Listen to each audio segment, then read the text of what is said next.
Hi friends! నేను మీ సీతామహాలక్ష్మి. ఈనాటి కథలకి స్వాగతం. ఈరోజు మనం చెప్పుకోబోయే చందమామ కథ 'ఉపకార బుద్ధి'. ఈ కథను రచించిన వారు శ్రీరామ్ కమల్ గారు. ఉపకార బుద్ధి. సీతారామయ్య వైద్యుడు కాదు గాని తలనొప్పికి మాత్రం ఆయనకు చిట్కా వైద్యం తెలుసు. మామూలుగా దొరికే ఆకులను కోసి తెచ్చి సరైన పాళ్లలో తూకం వేసి కలిపి నూరితే వచ్చిన పలచని ముద్దను ఆయన నుదుటికి పట్టీగా వేస్తే కొద్ది క్షణాల్లోనే తలనొప్పి చేత్తో తీసేసినట్టు మాయమవుతుంది. రోజుకొక్కరైనా చిట్కా వైద్యం కోసం సీతారామయ్య ఇంటికి రావడం జరుగుతుంటుంది. అలా వచ్చిన వాళ్లను తక్కెడ తెచ్చుకోమని చెప్పి ఆయన పెరట్లోకి వెళ్ళి మొక్కల ఆకులు కోసి తెస్తాడు. తన వైద్యానికి ఆయన ప్రతిఫలం అడగడు. కానీ వచ్చిన వాళ్ళు డబ్బు కాకపోయినా ఏదైనా వస్తువో, ధాన్యమో, ఫలమో ఆయనకు కానుకగా ఇచ్చి వెళుతుంటారు. సీతారామయ్య ఇంటికి ఎదురుగా ఊదలయ్య ఉంటున్నాడు. అతడు ఉపకార బుద్ధికి బాగా పేరు పడ్డాడు.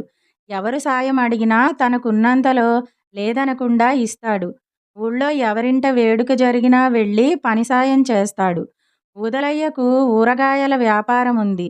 కాలానుగుణంగా అతడు తయారు చేసే రకరకాల పచ్చళ్లకు ఉన్న ఊళ్ళోనే గాక పట్నంలోనూ మంచి గిరాకీ ఉంది. తమ ఇళ్లల్లో ఎంత ప్రయత్నించినా ఊదలయ్య పచ్చళ్ల రుచి రాదని అంతా చెప్పుకుంటారు. తన పచ్చళ్ల పాళ్లను ఊదలయ్య వ్యాపార రహస్యంగా దాచాడు. పచ్చళ్లలో పాళ్ళు సరిగా పడాలని అతడు తక్కెడ వాడతాడు. అతడి ఇంట తక్కెడ ఉండడం వల్ల సీతారామయ్య ఇంటికొచ్చిన వారెవ్వరూ సొంత తక్కెడ తెచ్చుకోక ఊదలయ్యనే అడిగి తీసుకుంటారు. అంతవరకు బాగానే ఉంది. కానీ వైద్యం చేసిన తనకంటే తక్కెడ ఇచ్చిన ఊదలయ్యనే అందరూ ఎక్కువగా మెచ్చుకోవడం సీతారామయ్య మనసుకు కష్టంగా తోచేది. అలాగని నోరు విడిచి తననే పొగడమని ఎవరినీ అడగలేడు కదా! అందువల్ల సీతారామయ్య మనసులో ఊదలయ్య పట్ల ద్వేషభావం పెరగసాగింది.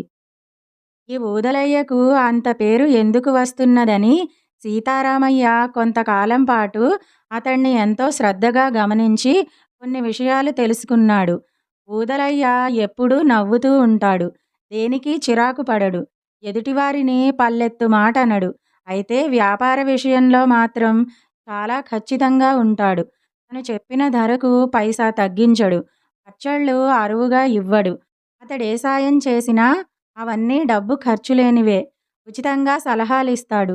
అవసరమైన చోటుకు వెళ్ళి పనులు చేస్తాడు. పట్నం వెళ్ళినప్పుడల్లా అడిగిన వారికి వారిచ్చిన డబ్బుతో సరుకులు కొని తెస్తాడు. తనేమో డబ్బడగకుండా వైద్యం చేస్తున్నా ఒక్కరూ తన ఉపకార బుద్ధిని ప్రస్తావించడం లేదు. ఈ మధ్యనే కొత్తగా ఈ ఊరికి రావడం వల్ల తనకింకా ఊదలయ్య గురించి అన్ని విషయాలు తెలుసుకోలేకపోయానని సీతారామయ్య అనుకున్నాడు. కానీ ఆయన మనసులో మాత్రం ఏదో ఒక రోజున ఊరివారందరూ తన ఉపకార బుద్ధిని పొగిడి ఊదలయ్య పచ్చి వ్యాపారి, స్వార్థపరుడని ఆడిపోసుకోగలరన్న ఆశ ఉన్నది. ఇలా ఉండగా ఒక రోజున సీతారామయ్యకు తలనొప్పి వచ్చింది. కణతలు నొక్కుకున్నా, మజ్జిగ దాహం పుచ్చుకున్నా కూడా అది తగ్గలేదు. చివరికాయన తన మందు తయారు చేసుకోక తప్పదని గ్రహించి ఆకులు కోయడానికి పెరట్లోకి వెళుతూ తన కూతుర్ని తక్కెడ కోసం ఊదలయ్య ఇంటికి పంపాడు. సీతారామయ్య ఆకులు కోయడం ఇంకా పూర్తి కాలేదు. ఈ లోపల కూతురు తిరిగి వచ్చి ఊదలయ్య తక్కెడ లేదన్నాడని ఆయనతో చెప్పింది. పోనీ ఎవరికైనా ఇచ్చాడేమో కనుక్కోలేకపోయావా? అన్నాడు సీతారామయ్య. అడిగేదాన్నే నాన్నా, కానీ లోపలి గదిలో ఆయన భార్య తక్కెడ వాడుతున్నట్టు నేను కనిపెట్టాను. మనకివ్వడం ఇష్టం లేక లేదన్నాడని తెలిసాక ఎవరికైనా ఇచ్చావా అని ఎలా అడిగేది? అన్నది సీతారామయ్య కూతురు. మామూలుగా అయితే కూతురు చెప్పిన దానికి ఏమనేవాడో కానీ ఇప్పుడు సీతారామయ్య తలకు తన మందు పట్టి వేసుకోవాలని తహతహలాడిపోతున్నాడు. ఆ కారణంగా ఆయన వాళ్ళు బాగా అవసరంలో ఉన్నట్టున్నారు. ఒక్కసారి ఇస్తే మనం తిరిగి ఇచ్చేస్తామని చెప్పలేకపోయావా? అన్నాడు. అనేదాన్నే, కానీ వాళ్ళు తక్కెడ లేదన్నారే తప్ప ఆ సమయంలో దాన్ని వాడుతున్నామని అనలేదు కదా! అన్నది సీతారామయ్య కూతురు. అప్పటికి సీతారామయ్యకు పరిస్థితి అర్థమైంది. ఊరికి ఉపకారిగా పేరుపడ్డ ఊదలయ్య అందరికీ తక్కెడ ఇచ్చినా తనకు మాత్రం ఇచ్చే ఉద్దేశంలో లేడంటే తన పట్ల కుళ్ళు బుద్ధి ఉన్నదన్నమాట. అతడి బుద్ధి ఎలాంటిదో బయటపెట్టాలని ఆయన అప్పటికప్పుడు ఊదలయ్య ఇంటికి వెళ్ళాడు.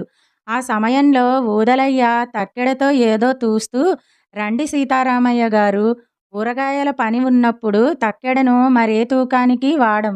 అందుకే మీ అమ్మాయొస్తే లేదని చెప్పాను. ఏమీ అనుకోవద్దు" అన్నాడు చిన్నగా నవ్వుతూ. "ఇందులో అనుకోవడానికేముంది కానీ, నువ్వు ఉపకార బుద్ధికి పేరుపడ్డవాడివి కదా! నా ఇంటికి నిత్యం రోగులొస్తారని తెలిసిన వాడివి. ఇంకొక తక్కెడ కొని ఉంచాల్సింది. అప్పుడు నీ ఊరగాయల పని ఆగదు, నాకు సౌకర్యంగా ఉంటుంది" అన్నాడు సీతారామయ్య వెటకారంగా. ఇందుకు ఊదలయ్య ఒక్క క్షణం ఆశ్చర్యపోయి, "అయ్యో! మీరు చెప్పక మునుపే ఆ పని చేశాను. మీరు మా ఇంటి ఎదుట దిగినప్పటి నుంచి మా ఇంట్లో తక్కెడకు గిరాకీ పెరిగింది. మాకు తక్కెడ నిత్యావసరం. అలాగని మీకు కాదనలేను. అందుకని మరొక తక్కెడ కొని ఇంట్లో ఉంచాను. ఆ తక్కెడనే ఈరోజు వాళ్ళింట్లో ఏదో పచారీ సరుకులు తూచాలని భీమయ్య తీసుకువెళ్ళాడు" అన్నాడు. ఇది విని సీతారామయ్యకు తల తిరిగింది. వైద్యం చేసేది తను. వద్దన్నా అందుకు గాను తనకు ప్రతిఫలం ముడుతున్నది. అయితే తన వైద్యానికి ఒక తక్కెడ కూడా అవసరమని, అది తనే కొనాలని తనకు తోచలేదు. తన వైద్యం కోసం ఊదలయ్య తక్కెడ కొన్నాడు. ఆ తక్కెడ ఇచ్చినందుకు అతడికి ప్రతిఫలమేముంది? అందుకే ఊరివాళ్ల పొగడ్తలు అతడికి దక్కాయి. ఊదలయ్య తన కూతురుతో తక్కెడ లేదన్నాడంటే అది నిజమే మరి. ఆ తక్కెడ ఇప్పుడు భీమయ్య ఇంట్లో ఉంది. సీతారామయ్య ఇలా ఆలోచించి ఊదలయ్యతో, "ఊదలయ్య, ఉపకార బుద్ధి సహజంగా ఉండాలి కానీ కావాలని తెచ్చుకుంటే వచ్చేది కాదు. నువ్వు నిజంగా చాలా గొప్ప ఉపకారివి" అని మనస్ఫూర్తిగా ఆయన్ని పొగిడి ఇంటికి తిరిగి వెళ్ళాడు. ఇదండి ఉపకార బుద్ధి అనే కథ. ఇప్పుడు మరో కథని కూడా మనం చెప్పుకుందాం. పట్టుదల అనే కథ విందాం. రంగనాథుడికి 12 ఏళ్ల వయసు వచ్చినా వాడికి గురుకులంలో ఏమాత్రం చదువు అబ్బడం లేదు. ఆ మధ్య జరిగిన అతి తేలికైన పరీక్షల్లో కూడా వాడు తప్పి కూర్చున్నాడు. దానితో వాడికి బాధలు మొదలయ్యాయి. తండ్రి వాడిని ఎందుకు పనికిరాని వాడని తిట్టాడు. ఇదివరకు తను ఏది కోరితే అది వండిపెట్టే తల్లి ఇప్పుడు వేళకు అన్నం కూడా సరిగా పెట్టడం లేదు. ఇదంతా రంగనాథుడికి చాలా బాధ కలిగించింది. కానీ తిరిగి పరీక్షకు తయారవ్వాలంటే చిరాకు, విసుగు కలుగుతున్నది. ఒకరోజు వాడు దిగులుగా ఇంటి అరుగు మీద కూర్చున్నాడు. క్రితం రోజు మిత్రులతో కలిసి ఆడుతుంటే రాయి తగిలి వాడి కుడికాలి బొటనవేలికి చిన్న గాయమైంది. దాని మీద ఈగ ఒకటి వాలి బాధ కలిగిస్తున్నది. దాన్ని ఎంత తొల్లినా పోయినట్టే పోయి తిరిగి వస్తున్నది. దానితో వాడు పట్టరాని కోపంతో "ఛీ, ముదనష్టపుదానా" అంటూ అరిచాడు. ఆ సమయంలో వీధిన పోతున్న ముకుందం అనే అధ్యాపకుడు రంగనాథుడి అరుపు విని వాణ్ణి అడిగి సంగతి తెలుసుకుని, "చూడు రంగా, అల్పజీవి అయిన ఒక చిన్న ఈగకే తనకు కావలసిన దానిపై అంత పట్టుదల ఉంటే అన్ని జీవుల కంటే తెలివైన, శక్తి కలిగిన మనిషికి ఎంత పట్టుదల ఉండాలో చెప్పు" అన్నాడు. ఆ మాటలు వింటూనే రంగనాథుడు ఆలోచనలో పడ్డాడు. అంతే, ఆ రోజు నుంచి మనసు లగ్నం చేసి పట్టుదలతో చదివాడు. నెల రోజుల తర్వాత పరీక్షకు వెళ్ళి ప్రశ్నలన్నింటికీ తగు జవాబులు రాసి ప్రథమ శ్రేణిలో ఉత్తీర్ణుడయ్యాడు. ఇదండి పట్టుదల అనే చిన్న కథ. ఈ 2 కథలు గనక మీకు నచ్చినట్టయితే లైక్, షేర్, కామెంట్ చేయండి. మరిన్ని మంచి కథల కోసం మా ఛానల్ను సబ్స్క్రైబ్ చేసుకోండి. మళ్ళీ మరొక మంచి కథతో కలుసుకుందాం. అంతవరకు వింటూనే ఉండండి ఈనాటి కథలు.